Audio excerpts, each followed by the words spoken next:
Big TV continuous గా హర్యానా అలాగే Jammu Kashmir results ని మీకు టెలికాస్ట్ చేస్తుంటుంది. అయితే మొత్తం ఓవరాల్ ప్రాస్పెక్ట్ తెలుసుకోవడానికి మా గణేష్ సిద్ధంగా ఉన్నారు, డిప్యూటీ బ్యూరో చీఫ్ కింద. సో గణేష్, ఓవరాల్ పర్స్పెక్ట్ ఎలా చూడాలి?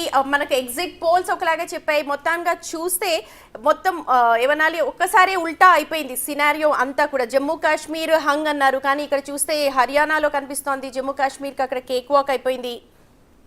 T20 మ్యాచ్లో ఎటువంటి ట్విస్టులు ఉంటాయో ప్రతి బాల్కి ఓవర్కి ఆ విధంగా చివరి వరకు కొనసాగేలా కనిపిస్తుంది. ఎగ్జిట్ పోల్స్కి సంబంధించిన ఏవైతే దాదాపు 6 నుంచి 7 సంస్థలు ఇచ్చిన అంచనాలన్నీ పూర్తిగా తల్లకిందులయ్యాయి. ఎందుకంటే హర్యానాలో ఒక రిజల్ట్ చెప్పారు, జమ్మూ కాశ్మీర్లో మరొక రిజల్ట్ చెప్పారు.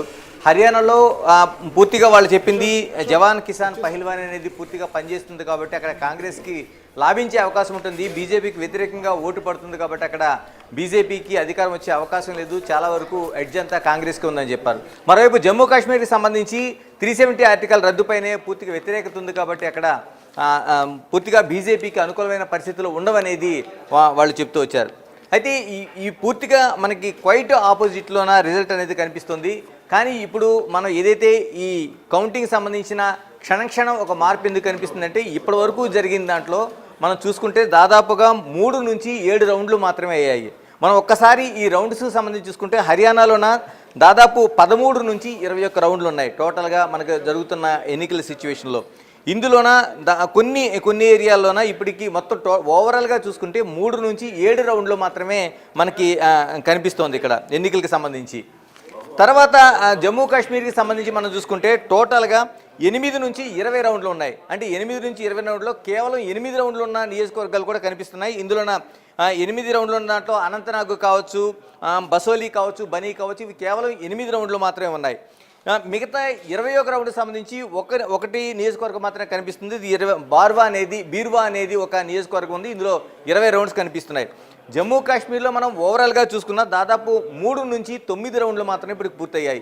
మనం ఇప్పుడు వేసుకుంటున్న ఫిగర్స్ ఏవైతే ఉన్నాయో జమ్మూ కాశ్మీర్కి సంబంధించి అలియన్స్కి ఇండియా కూటమికి సంబంధించి 50 స్థానాలు, మరోవైపు బీజేపీకి సంబంధించి మనం వేస్తున్నది ఒక 25. ఇలా ఈ అంచనాలన్నీ కూడా కేవలం ఇప్పుడు జరుగుతున్న 3 నుంచి 9 రౌండ్ల ఫలితాలు మాత్రమే. అటు హర్యానాకి సంబంధించి మనం చూసుకుంటే ఇప్పటికీ కాంగ్రెస్కి సంబంధించి 36 స్థానాలు, మరియు బీజేపీకి సంబంధించి 48 స్థానాలు. ఇవి కూడా కేవలం 3 నుంచి 8 రౌండ్లు మాత్రమే. అంటే ఇంకా మిగిలి ఉన్నది 21 రౌండ్లు. అంటే దాదాపుగా మీకు ఒక్కొక్క చోట కూడా 10 నుంచి 15 వరకు, అంటే 50% చాలా వరకు చేరలేదని చెప్పాలి. ఇవి ఇప్పుడు ఈ ఫలితాల వల్ల ఏమవుతుందంటే ఇప్పుడు వచ్చిన నినాదాలు ఏదైతే ఉన్నాయో వాటన్నిటికీ తలకిందులు చేస్తున్నాయి. మరోవైపు ఎగ్జిట్ పోల్స్ చేసిన ఏదైతే అంచనాలు ఉన్నాయో వాటన్నిటికీ తలకిందులుగా ఒక ప్రయాణం జరుగుతుంది. ఇది కూడా ఇలాగే కంటిన్యూ అవుద్దంటే అలాంటి పరిస్థితి కనిపించట్లేదు. ఎందుకంటే మనకి అవిని రౌండ్స్ మాత్రం 3 నుంచి 9, 3 నుంచి 8 వరకు ఉంటే మిగతా పూర్తి చేయాల్సిన రౌండ్స్ 20 వరకు కంప్లీట్గా ఉన్నాయి. కాబట్టి ఇవన్నీ చివరి దశకు వచ్చేప్పటికీ ఎలాంటి రిజల్ట్ చూపిస్తాయి. ఇప్పుడున్న రిజల్ట్లో ఇప్పటికే మనకి ఒక క్షణ ఉత్కంఠ కనిపిస్తుంది. ఈ ఉత్కంఠ చివరి క్షణం వరకు, అంటే T20లో చివరి బాల్కి 6 కొట్టేంత ఉత్కంఠ ఏదైతే ఉంటుందో ఈ జమ్మూ కాశ్మీర్ కావచ్చు, హర్యానాలో ఈ 2 చోట్ల మనకు కనిపించడానికి స్పష్టంగా ఉంది మనకి. ఇప్పుడు మనం పొద్దు నుంచి కూడా మాట్లాడుకుంటున్నాం 3 అంశాలు ఏవైతే మనకు ముఖ్యంగా హర్యానాలో ఎఫెక్ట్ చూపిస్తాయి అనుకుంటున్నామో అవన్నీ కూడా ఇక్కడ ఇప్పుడు ఎఫెక్ట్ చూపించట్లేదు అనాలా. అక్కడ పబ్లిక్ వ్యూ కంప్లీట్గా చేంజ్ ఉందనుకోవాలి. ఎందుకంటే మొత్తం మనం మార్నింగ్ నుంచి మాట్లాడిన కాన్సెప్ట్ అంతా కూడా ఇవాళ రివర్స్ అయిపోయింది ఈ టైంకి. ఎస్, అంటే పూర్తిగా జవాన్ కిసాన్ పహిల్వాన్ ఇది పూర్తిగా బీజేపీకి వ్యతిరేకంగా పనిచేస్తుంది. ఎందుకని జవాన్లు మనకి అగ్నివీర్ కావచ్చు, లేకపోతే రైతుల ఆందోళన కావచ్చు, కిసాన్లకు సంబంధించి, తర్వాత పహిల్వాన్ ఇష్యూ కావచ్చు, ఇవన్నీ కూడా చాలా వరకు బీజేపీకి వ్యతిరేక పవనాలు వేస్తాయి. కాబట్టి అక్కడ ఖచ్చితంగా కాంగ్రెస్ అధికారంలోకి వస్తుందనేది ముందు నుంచి కూడా అనాలిసిస్ చేశారు. ఎగ్జిట్ పోల్స్లో కూడా ఇదే రిజల్ట్ చెప్పారు. ఇక జమ్మూ కాశ్మీర్ సంబంధించి 370 ఏదైతే ఉందో దీన్ని ఆర్టికల్ రద్దు చేసిన తర్వాత బీజేపీ చాలా హోప్స్ పెట్టుకుంది. ఎందుకంటే అక్కడ శాంతి భద్రతలు కాపాడడం, మరోవైపు టూరిజం పెరిగింది, నిరుద్యోగ సమస్య ఉన్నా దాన్ని త్వరలోనే పరిష్కరిస్తామనేది అనేక అంచనాలు వేస్తూ వచ్చారు.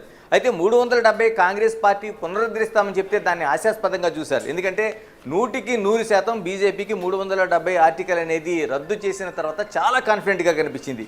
దీనిపైనే అనాలిసిస్ అన్ని జరిగినాయి, దీనిపైనే అనేక అంచనాలు వేశారు, ఎగ్జిట్ పోల్స్ కూడా దీనిపైనే నడిచినాయి. ఎన్నికల శాతం అంటే జమ్మూ కాశ్మీర్లో పెరిగిన 68% ఓటింగ్ ఏదైతే ఉందో ఇది అన్నిటి కూడా ఇటువంటి ఫలితాలు. అంటే 3 దశల్లో జమ్మూ కాశ్మీర్లో, మరోవైపు హర్యానాలో జరిగిన ఒకే ఒక్క విడత జరిగిన ఎన్నికల్లో కూడా ఇవన్నీ కూడా అనాలిసిస్ చేస్తూ వచ్చారు. కానీ ఉదయం ఒకటి 2 రౌండ్లకే వచ్చిన ఫలితాలను చూసి ఎగ్జిట్ పోల్స్ ఎలాగైతే ప్రయాణిస్తున్నాయో అదేవిధంగా ఆ ప్రయాణం ఉందని అంచనా వేశారు. కానీ ఇప్పుడు 3 నుంచి 8 రౌండ్స్ వచ్చేప్పటికీ వస్తున్న ఫ్లక్చువేషన్స్ అయితే ఉన్నాయో తల్లకిందులు అవుతున్నాయి. అంటే ఒకచోట జమ్మూ కాశ్మీర్లో ఇప్పటికీ 50 వరకు వచ్చింది, మరోవైపు హర్యానాలోన అనుకున్న దానికంటే కాంగ్రెస్కి పూర్తి స్థాయిలో అక్కడ మెజారిటీ వస్తుందని వేస్తున్న అంచనాలు పూర్తిగా బీజేపీ వైపు ప్రయాణం చేస్తున్నాయి. జమ్మూ కాశ్మీర్లో బీజేపీకి వస్తాయి అనుకున్నది ఇప్పుడు కాంగ్రెస్ వైపు ప్రయాణం చేస్తున్నాయి, కాంగ్రెస్ ఎలియన్స్ వైపు. ఇలా చూస్తుంటే టోటల్గా చివరికి వచ్చే టైంకి అంటే దాదాపుగా హర్యానాలో 21, జమ్మూ కాశ్మీర్లో 20 వరకు రౌండ్స్ ఉన్నాయి. కాబట్టి ఈ చివరి రౌండ్స్ పూర్తయ్యే టైంకి ఏ విధంగా ఫలితాలు ఎంత తలకిందులు అవుతాయి, లేకపోతే అంచనాలను ఎంతవరకు తారుమారు చేస్తాయి అనేది చాలా ఉత్కంఠ కలిగిస్తుంది. రైట్ గణేష్, మనం ఉదయం నుంచి కూడా చూసాం కాంగ్రెస్ ఉదయం ఏదైతే బ్యాలెట్ ఓపెన్ చేశారో అప్పుడు ఫుల్ జోష్లో కనిపించారు. అన్ని కాంగ్రెస్ కార్యాలయాల దగ్గర కూడా జనాలంతా గుమిగూడి బాణాసంచా కాల్చడానికి కూడా రెడీగా ఉన్నారు, అలాగే డాన్సులు చేస్తూ కనిపిస్తున్నారు. కానీ ఇప్పుడు సిచ్యువేషన్ కొంచెంగా మారుతూ కనిపిస్తోంది. బీజేపీ ఆఫీస్ దగ్గర ఆ కోలాహలం కనిపిస్తున్నట్టుగా తెలుస్తోంది. అయితే